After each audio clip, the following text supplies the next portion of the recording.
Buen día. Siguiendo con histología, hoy vamos a ver el tema 17, tejidos de conducción. Vamos a comenzar con los briófitos, los cuales por lo general carecen de haces conductores y tejidos de conducción, pero cuando existen, o sea, cuando los tienen, son de naturaleza muy sencilla. Por eso comenzamos con este grupo. En las hepáticas presentan células alargadas o perforadas encargadas del transporte de agua, por ejemplo en Mercantia. En los musgos, que son las dos fotografías que podemos observar más abajo, tomamos como ejemplo a Polytrichum, tenemos dos grupos de células que se encargan de hacer el trabajo del xilema y el floema. Los hidroides transportan agua y sales nutritivas, son células alargadas, a la madurez son muertas, o sea, no tienen protoplasma ni núcleo. O sea, estas células, los hidroides, estarían haciendo el trabajo del xilema. Los leptoides hacen el trabajo del floema. Son células alargadas también, pero son células vivas con núcleo y plastidios. Comenzamos con el xilema, que es un tejido especializado para el transporte de agua y sales minerales desde las raíces hasta el resto de la planta. O sea, el agua la absorben los pelos absorbentes que están ubicados en las raíces y es distribuida por el xilema a través de las células del xilema por toda la planta. Es un tejido complejo con células de disposición axial o radial según el eje de la planta. El eje de la planta va a ser obviamente el tallo principal.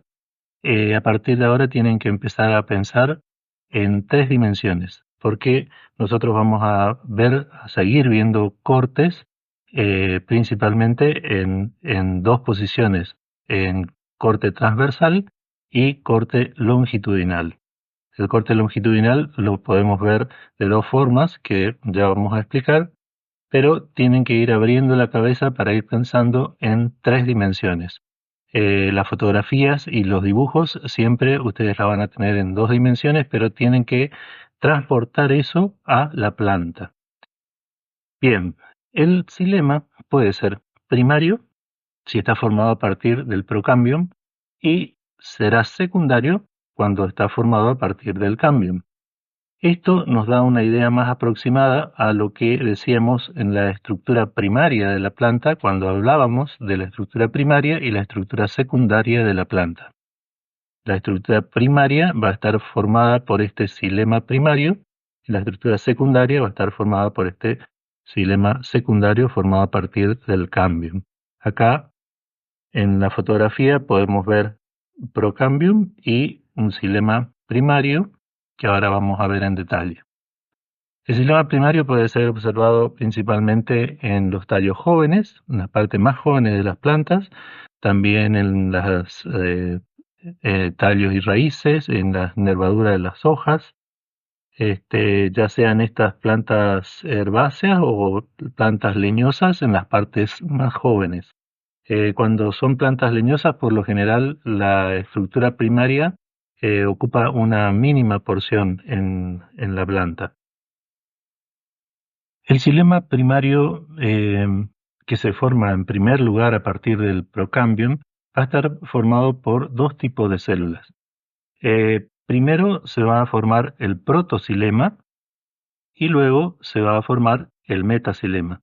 El protoxilema por lo general está caracterizado por tener vasos de menor diámetro, o sea, células de conducción de menor diámetro, y en el metaxilema, que se forma después, las células o los vasos van a ser de mayor diámetro.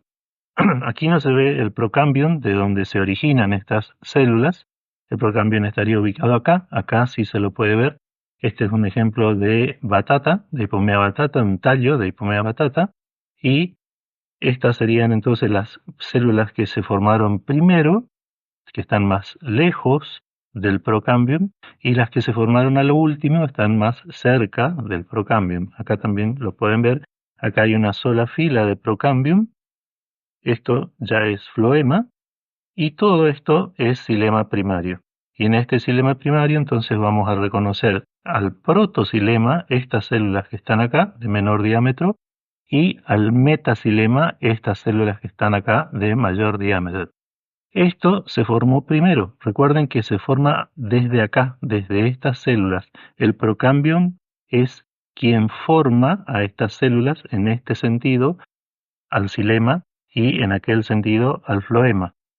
Entonces, esto se formó primero, por eso está más lejos del procambium, está más retirado, y lo último que se formó, lo más joven, ¿sí?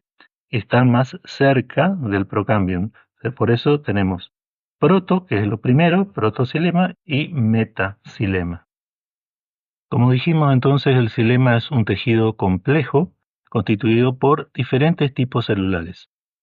¿Cuáles van a ser los elementos traqueales, llamados elementos de conducción, que tienen a su cargo conducir el agua y sales minerales? Van a ser las traqueidas y los miembros de vasos o tráqueas. También vamos a tener fibras y vamos a tener células parenquimáticas. Todos esos tipos celulares son los que forman ese tejido complejo llamado xilema. Y vamos a ir viendo una por una. Vamos a comenzar entonces con los elementos traqueales o miembros o elementos de los vasos, diciendo que son células muertas a la madurez, o sea, son células que pierden su protoplasma, son células alargadas, principalmente las traqueidas, y como yo les había hecho una relación cuando les dije que estudien características citológicas de cada tejido, eh, en estas células muertas vamos a ver típicamente las paredes secundarias lignificadas, muertas a la madurez. Los engrosamientos de lignina en las paredes se van a depositar en distintas formas, ya sean como anillos, acá podemos ver como anillos, de forma helicoidal, en forma de resorte.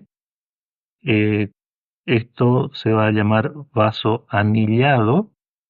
En este caso, cuando es la deposición de la lignina es helicoidal, en forma de resorte, se va a llamar vaso helicado. Después se va haciendo cada vez más complejo. Acá en esta misma fotografía no podemos seguir la secuencia, pero se pueden llegar a ver en otros ejemplos. Pasan a ser reticulados, o sea, van a formar retículos, los vasos van a llamarse reticulados, van a formar bandas, como habíamos visto en una fotografía anterior. Entonces se van a llamar escalariformes, porque van a dejar como si fueran peldaños y aberturas entre esos peldaños, o también como puntuaciones. Y entonces ahí los vasos van a llamarse vasos punteados. Esos serían los dos últimos estados hacia la madurez del vaso, en el desarrollo del xilema primario hasta el xilema secundario, hasta llegar al xilema secundario. Acá tenemos como ejemplo un corte longitudinal. Estos son cortes longitudinales, entonces vamos a ver a los elementos a lo largo, a todas las células las vamos a ver a lo largo. Como son elementos alargados, por lo general no vemos los extremos.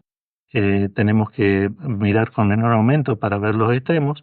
Acá se puede ver bien perfectamente un elemento anillado y, como decíamos, se van haciendo más complejos según el desarrollo del xilema primario hasta llegar al xilema secundario. Ustedes van a ver en la parte práctica cuáles son los elementos característicos del xilema primario y característicos del xilema secundario. También dentro del xilema primario cuáles son los dos característicos del protoxilema y característicos del metaxilema. Aquí tenemos en la fotografía de la izquierda un vaso punteado en una eudicotiledonia. Fíjense que se pueden ver bien las puntuaciones acomodadas una al lado de la otra. El vaso tendría este diámetro de aquí hasta aquí. Acá tenemos otro vaso, pero el corte o el punto del foco del microscopio no permite ver la pared como en este caso. Acá, moviendo el micrométrico, se pueden ver perfectamente, si estuviéramos en el microscopio, se podrían ver perfectamente las puntuaciones areoladas. Acá el corte que se hizo del tejido arrancó la pared, entonces se ve únicamente el lumen del vaso y arrancó la pared de ambos lados, por eso queda este espacio. Esto también puede hacerse ópticamente cambiando el punto de enfoque del microscopio. También se trata de cortes longitudinales, acá en este caso vemos un xilema de maíz donde podemos ver un vaso joven con espesamientos anillados, o sea que es un vaso anillado en forma de anillos, están los espesamientos.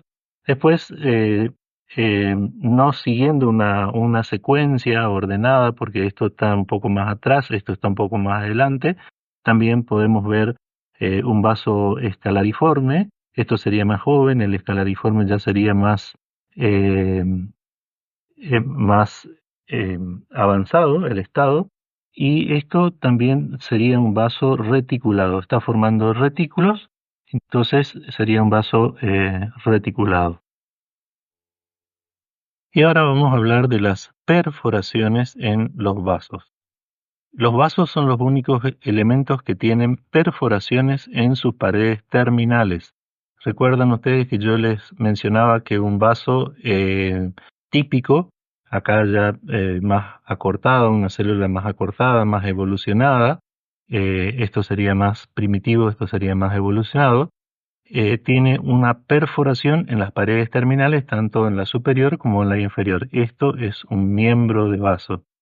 Raras veces esas perforaciones están al final de paredes laterales, como en este caso. Eh, esta- Estas perforaciones se llaman entonces láminas o placas de perforación. En el más evolucionado tendremos una placa simple, ¿sí? Acá todavía tiene divisiones, tiene distintos tipos, puede formar distintos tipos de dibujos. Y acá tenemos una placa simple. Recuerdan ustedes que en un principio yo les había mencionado o le había hecho la equiparación con una lata de leche nido, les decía, donde la tapa de la lata de leche nido viene a ser una perforación y el fondo de la lata de leche nido, sacando el fondo, eliminando el fondo, tendríamos otra perforación. Y en las paredes laterales, lo que sería las paredes laterales de esa lata, tendríamos las puntuaciones areoladas. Eh, Acá tenemos solamente distintos tipos de células conductoras, pero todas son vasos en esta fotomicrografía electrónica de barrido. Vemos perfectamente dónde comienza y dónde termina un vaso del quebracho blanco con su perforación acá, y acá está en contacto con el vaso siguiente, por eso no podemos ver la perforación de abajo, y la pared lateral es llena de puntuaciones areoladas, como en estos casos, desde células más largas que se van acortando evolutivamente, y también la placa de perforación se va haciendo simple a medida que evoluciona. Y acá vemos lo mismo que estábamos viendo en la diapositiva anterior, pero en fotografías, o sea, en otras fotografías. Estos son cortes longitudinales y esto es un corte transversal del mismo tejido, pero esto es un corte transversal. O sea, el vaso desde arriba, por ser un corte transversal del tallo, lo es como que lo vamos a ver de arriba. Entonces a ese tubo, a ese cilindro que llamamos miembro de vaso, esa célula que llamamos miembro de vaso, lo vamos a ver desde arriba. Entonces vamos a ver el lumen, ¿sí? Y las paredes engrosadas así de esta forma. Se va a ver perfectamente bien el lumen. En el corte longitudinal podemos ver, moviendo el micrométrico, como les decía, si estuviéramos en el microscopio, las paredes laterales llenas de puntuaciones areoladas. Acá tenemos una pared terminal, esto estaría abierto, como se puede ver acá, ¿sí? Formando una placa de perforación simple. Lo mismo acá, donde acá se puede ver la continuidad de este vaso con este otro vaso, tal vez por una rotura en el corte realizado para el corte del tejido, Acá seguramente también hay una continuidad por una placa de perforación, pero vemos la pared de lado a lado como la estamos viendo acá. Si lo viéramos un poco de arriba, lo veríamos así o lo veríamos así. Esto también eh, representa una placa de perforación vista de costado en una célula menos evolucionada. Como les decía hoy, la evolución tiende a formar placas de perforaciones simples. Esta no es una placa de perforación simple, como podemos ver en este caso. Y teóricamente también acá a cierta altura tendríamos que ver solamente eh, la abertura que está comunicando una célula con la otra. Pero esto les da una idea o tienen que hacerse la idea de cómo se ve el tejido en corte longitudinal y cómo se ve el mismo tejido en corte transversal.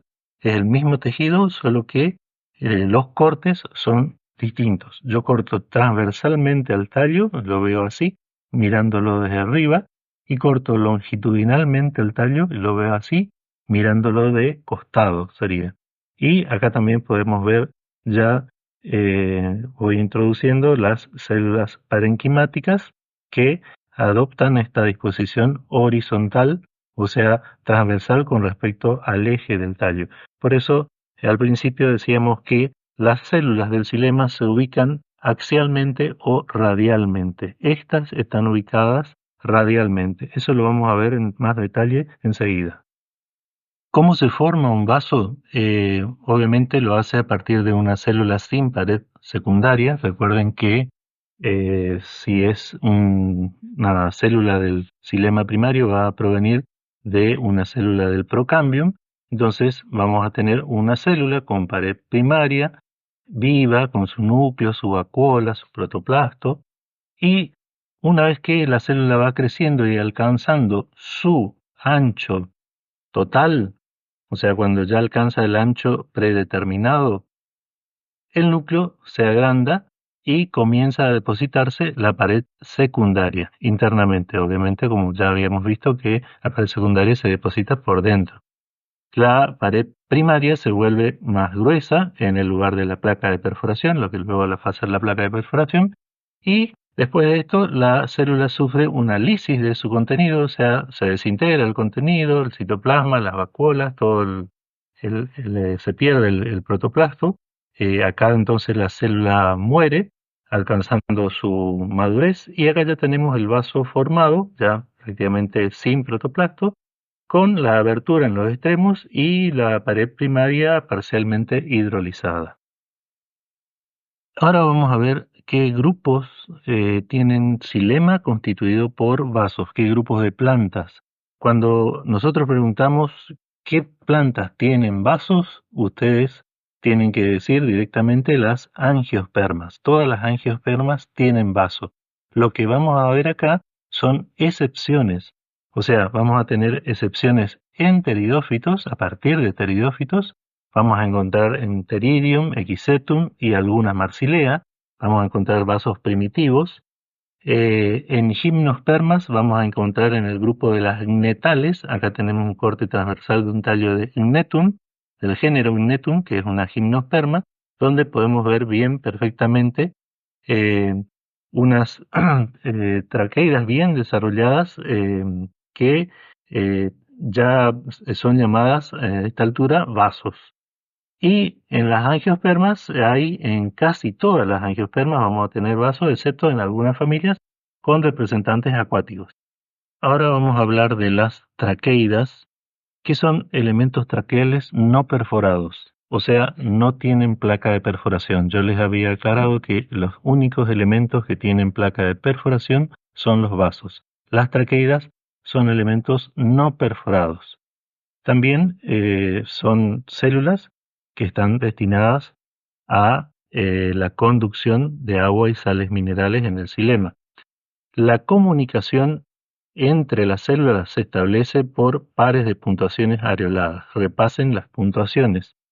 Los extremos de las traqueidas son afilados en bisel, acá lo pueden ver, está en contacto esta célula con esta célula. Esta es la terminación de una célula y esta es la terminación de otra célula. O sea, que encajan perfectamente bien entre las terminaciones de una con otra y de esa manera se comunican por pares de puntuaciones areoladas.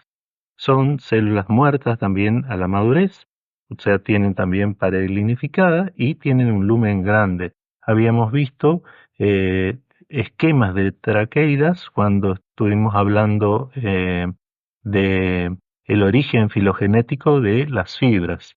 Repasen ese teórico. Acá podemos verlas entonces a las traqueidas en corte longitudinal. Esto es en pino, o sea, una gimnosperma, donde aparece esta estructura bastante característica que se llama torus o toro, que tiene la función de una, como si fuera de una válvula de presión hacia un lado o hacia el otro, dependiendo de donde haya más presión del líquido, o sea, del agua, y esto es el margen o margo de la puntuación.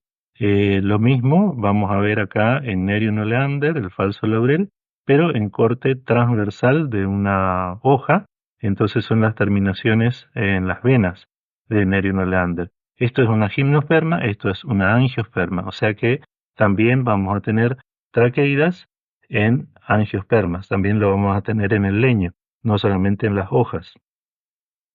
Las fibras, que acá las vemos de un color rojo en corte longitudinal, son todas estas que están teñidas de rojo. Acá se pueden ver las paredes engrosadas, como habíamos visto, características de la fibra. Son elementos que los podemos encontrar en las angiospermas. Están ausentes en los leños de las gimnospermas, porque en las gimnospermas el leño está formado solo por traqueidas. Y en las netales, que recuerden era un grupo de gimnospermas, ahí sí presentan vasos semejantes a traqueidas, como podíamos ver en esa fotografía que les mostraba anteriormente en corte transversal de género Netum. Pero entonces recuerden eso, las fibras las vamos a ver en las angiospermas y no las vamos a ver en las gimnospermas. Y ahora vamos a hablar de las células parenquimáticas. Recuerden que estamos hablando de un tejido complejo. Las células parenquimáticas también son parte o forman parte del tejido llamado xilema, el tejido que estamos viendo. Estas células parenquimáticas también se originan del procambium en el caso de xilema primario y se originan del cambium cuando el xilema es secundario. Pueden presentar un contenido bastante variado. Por lo general su función es la de almacenamiento. En algunos pocos casos puede haber un poco de conducción también. Almacenan almidón, grasas, pueden tener cloroplastos en algunos casos, taninos y cristales. Las paredes en estas células son células que se mantienen vivas a la madurez, son primarias, o sea, son células típicas parenquimáticas, pero hay casos especiales donde se produce un engrosamiento bastante marcado que pueden llegar a considerarse paredes secundarias. Y entonces con ese tipo de engrosamiento también vamos a tener que vamos a encontrarnos con puntuaciones simples o puntuaciones areoladas, pero estamos hablando de casos extremos, o sea, excepciones. Lo común es que las células parenquimáticas se mantengan vivas y con paredes primarias. En el xilema secundario vamos a tener dos formas de células parenquimáticas originadas por el cambio. Eh, el parénquima axial, que va a estar dispuesto a lo largo del eje del tallo, por eso pues, se llama parénquima axial de axis, de eje, y el parénquima radiomedular o radial, que hoy ya les mostré en una fotografía, que se dispone transversalmente, o sea, de manera horizontal, porque vamos a tener en la estructura secundaria un sistema vertical y un sistema horizontal. Justamente el parénquima radiomedular o radial va a formar el sistema horizontal, porque va a estar dispuesto transversalmente, lo vamos a ver en los cortes, dispuesto transversalmente, como habíamos visto en esa fotografía anterior que yo les había señalado ya las células parenquimáticas. En esta teoría estamos solamente presentando los tipos celulares porque vamos a tener dos teorías de estructura secundaria y ahí vamos a ver en detalle lo que significa un parénquima radiomedular o radial. Las tílides o tilosis son protrusiones o excrescencias de las células parenquimáticas que penetran en los vasos cuando estos ya no son más activos. Tanto el citoplasma como el núcleo puede ingresar al vaso, son de células parenquimáticas que están justamente al lado del vaso, penetran a través de las puntuaciones, ingresan al vaso y lo bloquean. Pueden ser numerosas y entonces reducen la permeabilidad de la madera. Acá en este caso vemos un corte transversal del tallo de nogal, de Jungla regia, mostrando una tílide. Y ahora llegamos al floema, que es el otro tejido de conducción, también llamado líber o tejido criboso, que es el que transporta los productos de la fotosíntesis. O sea, la fotosíntesis eh, es el proceso por el cual se forman azúcares en la planta y otros tipos de materias orgánicas también los transporta el floema a toda la planta, desde las hojas a toda la planta. ¿Cuál es su posición en el cuerpo de la planta? Siempre va a estar por fuera, acá lo vemos en el tallo, va a estar por fuera del xilema, en la parte interna del córtex. O sea, acá tenemos lo que corresponde a corteza, esto es un corte transversal de tallo de girasol, donde tenemos unos acecilios muy grandes o un tipo de estructura secundaria donde vamos a tener el floema por fuera del xilema. ¿Sí? Esto es médula, células parenquimáticas. Acá tenemos ubicado el xilema, el cambium y el floema. En la raíz está formando arcos, todo lo que tenemos acá internamente es el xilema, y el floema está formando arcos, así de esta forma, acá, también acá, y también acá, y acá, pero siempre por fuera del xilema. El origen del floema va a ser el procambium, cuando se trata de floema primario. Primero se va a formar el protofloema y luego el metafloema, o sea, nombres similares a lo que teníamos en el xilema primario, pero no hay que confundir nunca. Acá hablamos de proto, primero, floema, ¿sí? Es lo primero que se va a formar, o sea, lo que va a estar más lejos del procambium, y luego el metafloema. El floema secundario se va a originar a partir del cambium durante el crecimiento secundario de la planta, eso como ya habíamos mencionado anteriormente. Por tratarse de un tejido complejo, vamos a ver que hay distintos tipos celulares, comenzando con los elementos cribosos. También vamos a tener elementos esclerenquimáticos y elementos parenquimáticos. Y por último, elementos glandulares e idioblastos. En el cuadro van a ver los tipos de células de cada uno de esos grupos. Entonces vamos a tener células cribosas en las gimnospermas y miembros de tubos cribosos en las angiospermas. La función de ambas va a ser la conducción de nutrientes orgánicos, como habíamos dicho, a larga distancia desde la hoja a toda la planta. Entre los elementos esclerenquimáticos vamos a tener las fibras y las esclereidas, que son elementos de sostén y a veces pueden almacenar azúcares. Entre los elementos parenquimáticos vamos a tener las células acompañantes, células albuminosas, células parenquimáticas axiales y células parenquimáticas radiales. Estas dos últimas, lo mismo que en el xilema. Estas, dependiendo del tipo de células, van a estar encargadas de la carga y descarga del tubo criboso. Obviamente, si tenemos un tubo criboso, vamos a estar hablando de una angiosperma, donde va a haber entonces un traslado radial, y las demás van a tener función solamente de almacenamiento. Y los elementos glandulares e idioblastos tienen obviamente una función de secreción y depósito. Los elementos cribosos forman los tubos cribosos que, como dijimos, están presentes solamente en las angiospermas. Estos son elementos vivos, o sea, células vivas con paredes celulósicas de naturaleza primaria que pueden tener un espesor variable. También tienen un aspecto brillante cuando uno las mira al microscopio, semejando paredes nacaradas o de aspecto nacarado, Esto, si lo recuerdan, también lo habíamos mencionado cuando describimos al colénquima. Pero acá estamos hablando de células encargadas de conducción. En las paredes laterales de esos elementos cribosos se encuentran las denominadas áreas cribosas, que son depresiones de la pared primaria atravesadas por numerosos poros. Estos van a comunicar los tubos cribosos entre sí o con células adyacentes. Las comunicaciones que vamos a encontrar tienen un diámetro bastante variable.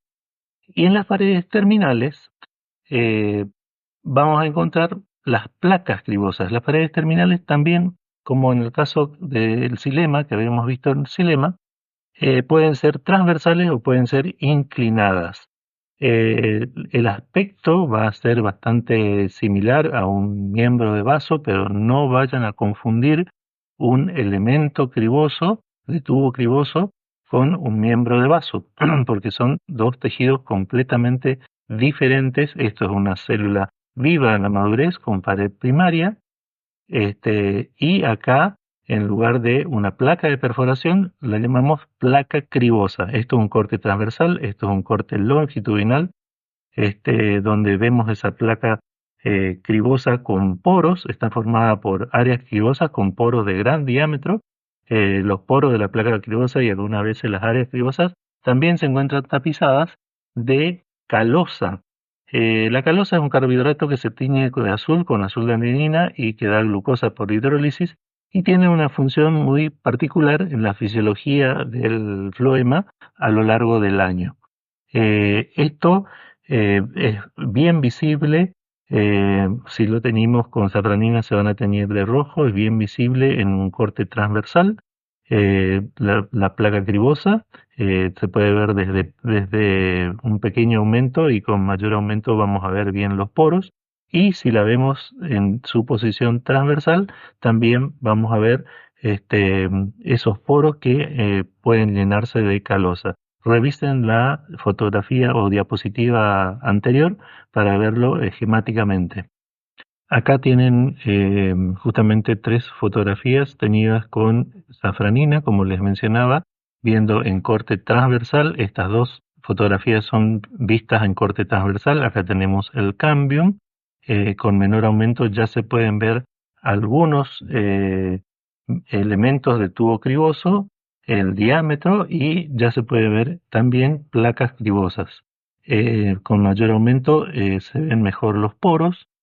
Esto es una placa cribosa, acá también hay otro elemento de tubo criboso, esto también es otro, esto es otro, con sus células acompañantes, que ya lo vamos a ver cómo se forman.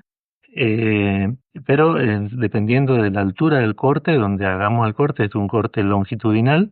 Entonces acá en este caso el corte estaría pasando a esta altura y en este caso el corte estaría pasando a esta altura, lo cual nos permite ver perfectamente la placa cribosa.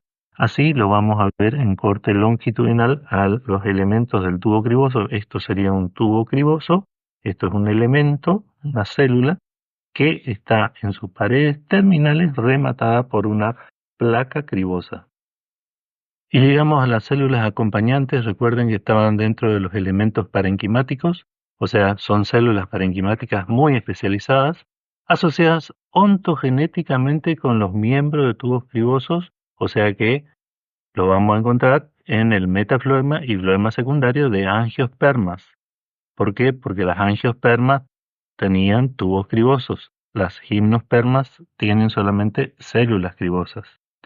Algunas van a estar bien diferenciadas como células de transferencia además, pero podemos verla. Otra vez repetimos las fotografías. Esto es en corte longitudinal, esto es en corte transversal. Siempre que tengamos un tubo criboso, vamos a tener células acompañantes, ¿sí? Que están bien adheridas, pegadas. ¿Por qué? Porque nacen juntas con cada una de las células de los elementos del tubo criboso. Para comprender la relación ontogenética de las células acompañantes con el miembro de tubo criboso, tenemos que ver la formación de un miembro de tubo criboso, que parte desde una célula meristemática, en este caso de una célula del cambium, y obviamente vamos a estar en una angiosperma. Esta célula meristemática se va a dividir longitudinalmente dando dos células de diferente tamaño. La de mayor tamaño es la que se va a diferenciar en miembro de tubo criboso, la que todavía conserva su núcleo, su vacuola, eh, cuerpos de proteína P y plástidos.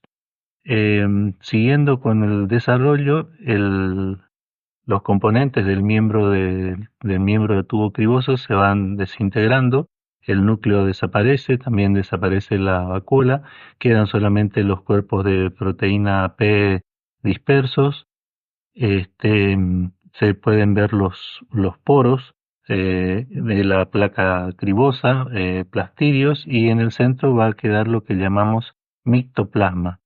Eh, la célula de menor tamaño puede dividirse transversalmente y formar dos o más células acompañantes. El miembro de tubo criboso por lo general tiene un número variable de células acompañantes, pero siempre dispuestas en series longitudinales. Las células cribosas, como dijimos, se encuentran en pteridofitas y gimnospermas. Estas son las células encargadas de la conducción en estos grupos de plantas. Se comunican entre sí por áreas cribosas que están dispersas en toda la superficie de la célula porque son células alargadas con extremos abusados, extremos afilados, no terminan en una placa cribosa, o sea, tienen que hacerse la idea de que son similares a las traqueidas.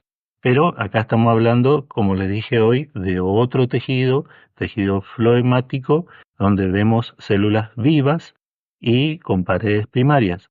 En pteridofitas son células alargadas, abusadas, enucleadas, con áreas cribosas pobremente diferenciadas. Y en las gimnospermas son elementos largos, delgados, extremos afilados también que se superponen y se comunican entre sí. En secuoya tienen la particularidad de que las áreas cribosas se encuentran sobre las paredes radiales. Otra vez, este término que los obliga de a poco a ir pensando en las tres dimensiones, cosa que vamos a ver o a aclarar un poco más en la estructura secundaria. Acá pueden ver las células cribosas mezcladas con las fibras que todavía no vimos como elementos del floema y las áreas cribosas en las paredes laterales y también esas células parenquimáticas que acompañan también a las células cribosas en pteridofitas y gimnospermas, así como acabamos de ver las células acompañantes en angiospermas.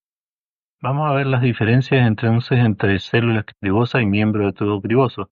La primera diferencia que tienen que recordar es el grupo de plantas en el cual van a encontrar unas y otras. Las células cribosas van a estar principalmente en las pteridofitas y gimnospermas, y los miembros de tubo criboso los van a encontrar en angiospermas, excepto en dos géneros, Austrobaleia y Sorbus, que son dos géneros primitivos. También llamativamente van a encontrarse en dos géneros de pteridofitas, como Equiseptum y Cyathea. La célula cribosa entonces es una célula larga, delgada, con extremos abusados, mientras que un miembro de tubo criboso es una célula más corta, ancha, con paredes terminales inclinadas u horizontales.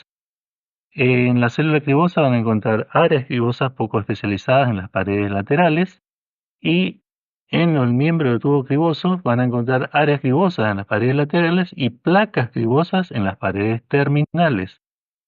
La célula cribosa va a estar asociada con células albuminosas y el miembro de tubo criboso, como ya vimos, va a estar asociado con células acompañantes que se forman, o sea, que están relacionadas ontogenéticamente. Las células albuminosas, o también llamadas células de Strasburger, son células del parénquima radial o axial del floema secundario de gimnospermas. Tienen comunicaciones intercelulares con las células cribosas y nunca van a contener almidón, sino que su contenido es principalmente proteico. Al estar al lado de las células cribosas cumplen una función similar a las células acompañantes que están relacionadas ontogenéticamente con los miembros de tubo criboso. Pero estas, las células albuminosas, tienen un origen ontogenético diferente, excepto en efedra. Las llamadas células parenquimáticas del floema existen en cantidad muy variable y son menos especializadas que las células acompañantes o las células albuminosas que acabamos de mencionar. Por eso reciben solamente el nombre de células parenquimáticas. En el floema primario son alargadas paralelamente a los tubos. En el floema secundario, como ya habíamos mencionado antes, se presentan tanto en el sistema vertical y en el sistema horizontal.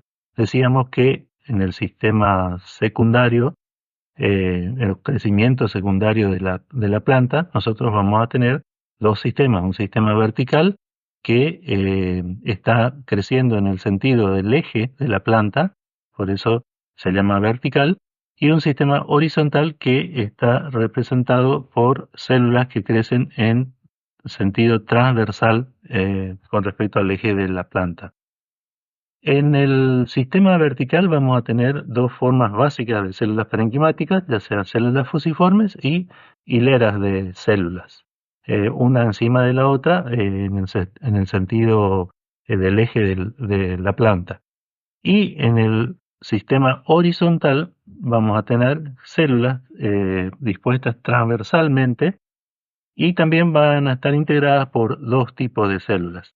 Unas llamadas procumbentes, que están alargadas en dirección radial, y otras llamadas erectas, que generalmente son marginales y están alargadas en sentido vertical. Pero las dos están formando parte del sistema horizontal y constituyen los radios del floema. Y llegamos a las fibras, que son algunos de los elementos esclerenquimáticos del floema. Eh, ya hablamos de las fibras anteriormente en otra teoría y ahora la vemos como integrante de los tejidos de conducción, en este caso particular en floema. En el floema primario van a ser fibras muy largas que se disponen externamente y en el floema secundario son más cortas y tienen distribución variable. Es muy fácil de verlas creciendo en bandas. eh, o sea, alternando entre tubos cribosos, células parenquimáticas y bandas de fibras, o también pueden estar dispersas. Ya las caracterizamos citológicamente como células muertas a la madurez con paredes secundarias, linificadas. Especialmente las del floema secundario están muy linificadas. Acá también tenemos las fibras septadas. Vamos a ver cortes transversales en la estructura primaria de tallo de angiospermas. Esto es Sea maíz, una monocotiledonia, y esto es el Helianthus, el girasol, donde vamos a tener un acecilio. Acá vemos los elementos del xilema y enfrentados siempre los elementos del floema, el xilema interno y el floema externo. Eso forma un haz de conducción, por eso lo llamamos acecilio.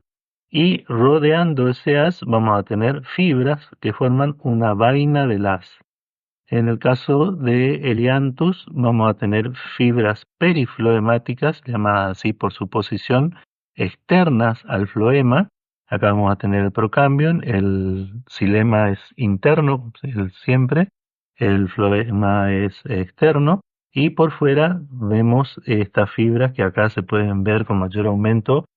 Se pueden individualizar las células con paredes muy engrosadas, teñidas de rojo, y lo que se ve blanco es el lumen de esas fibras. Acá podemos ver las fibras dispuestas en bandas, como les mencionaba anteriormente, en el floema secundario, tanto de gimnosperma como de angiosperma. La secuoya es una gimnosperma, por lo tanto vamos a ver alternadamente a las células cribosas, que son los elementos de conducción de las gimnospermas, alternando con bandas de parénquima vertical y bandas de fibras, que son las que están teñidas de azul, con un lumen muy reducido y una pared muy gruesa. En este caso, una angiosperma, vamos a ver que se alternan filas de o bandas de tubos cribosos, también células parenquimáticas, aparte de las células acompañantes, y bandas de o grupos de fibras, donde prácticamente no se puede ver el lumen. Esto es un radio medular atravesando el floema, también recordamos que son células parenquimáticas que se forman a partir del cambio. Estas son estructuras secundarias. Y aquí podemos ver el otro representante del grupo esclerenquimático, que son las esclereidas, en este caso braquiesclereidas. Son nidos de braquiesclereidas, como se podían ver en la carne de la pera. Acá lo podemos ver entre células parenquimáticas de un radio medular que es muy grueso, muy ancho, en el floema secundario de Quercus. Acá podemos ver, también es una angiosperma que también tiene fibras en su floema eh, y también en el xilema. Acá podemos ver los tubos cribosos, se pueden ver también las placas cribosas y, como les dije, esto es un radio muy ancho, se llama multiseriado y el nido esclerenquimático, representado en este caso por braquiesclereidas.